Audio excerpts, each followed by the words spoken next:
বৈদেশিক মুদ্রার reserve ছাড়িয়েছে $44 billion.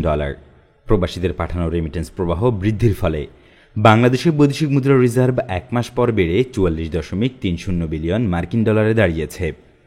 Asian clearing union বা আকুকে $2.13 বিলিয়ন আমদানি বিল পরিশোধের পর চলতি বছরের 6 মার্চ বৈদেশিক মুদ্রার রিজার্ভ $43.89 বিলিয়ন নেমে আসে, আর এটি গত এক বছরে বাংলাদেশের সর্বনিম্ন বৈদেশিক মুদ্রার রিজার্ভ।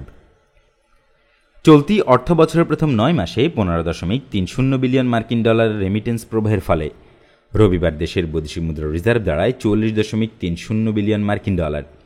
বাংলাদেশ ব্যাংক সূত্র জানায়, এই রিজার্ভ দিয়ে 5 মাসের আমদানি ব্যয় মেটানো সম্ভব হবে, অথচ 6 মাস আগেও বাংলাদেশ ব্যাংকের কাছে 10 মাসের আমদানি ব্যয় মেটানোর মতো রিজার্ভ ছিল।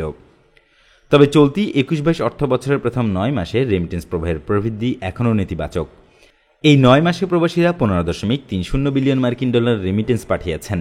এর আগে গত অর্থ বছরের একই সময়ে তারা $18.59 বিলিয়ন রেমিটেন্স পাঠিয়েছিলেন।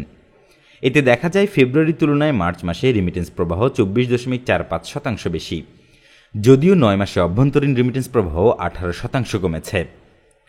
বাংলাদেশ ব্যাংকের নির্বাহী পরিচালক ও মুখপাত্র জানান, নগদ প্রণোদনা 2.5% উন্নীত করার পর ধীরে ধীরে ব্যাংকিং চ্যানেলে রেমিটেন্স প্রবাহ বাড়ছে।